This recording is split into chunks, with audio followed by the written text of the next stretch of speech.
Hello viewers!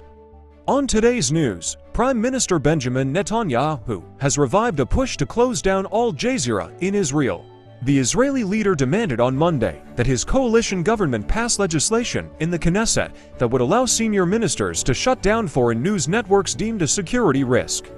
Netanyahu, who has long sought to shutter broadcasts from the Qatari-based media outlet, promised to immediately act to close AlJazeera following the law's adoption. According to a statement from his Likud party, the bill, passed in a first reading in February, would give the Prime Minister and the Communications Minister the authority to order the closure of foreign networks operating in Israel and confiscate their equipment if it is believed that they pose harm to the state's security. Likud officials have been instructed to make sure that the Knesset passes a second and third reading of the legislation on Monday evening. The revived push comes as Netanyahu faces huge protests against his handling of Israel's war with the Palestinian group Hamas. The return of the legislation to the Israeli parliament comes nearly 5 months after Israel said it would block Lebanese outlet Al Mayadeen. With the start of the war in October, Israel's government had passed wartime regulations allowing it to temporarily close foreign media deemed a threat to its national interests with the consent of the courts. It refrained from shuttering AlJazeera at the same time.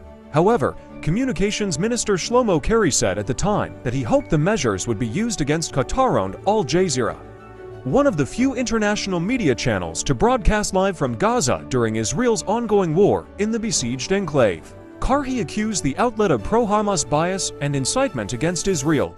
Israel has often lashed out at AlJazeera, which has offices in the occupied West Bank and Gaza. In May 2022, Israeli forces shot dead senior AlJazeera journalist Shireen Abu Akleh while she was covering an Israeli military raid in the West Bank town of Jenin.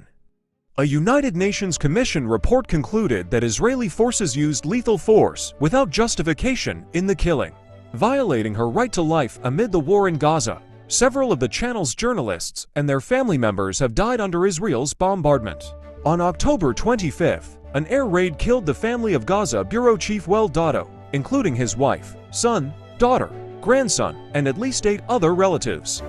The move from the Netanyahu government also comes amid widespread criticism of the Israeli PM over the security failure of the October 7th Hamas-led attack on southern Israel. Nearly 1,140 people were killed and about 250 captives taken to Gaza.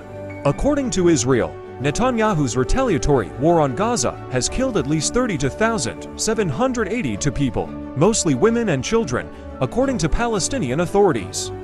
On Sunday, tens of thousands of people gathered outside the Israeli parliament building in Jerusalem in the largest anti-government demonstration since the start of the war. Protesters on Sunday demanded the government secure a ceasefire deal that would free the captives held by Hamas and called for early elections.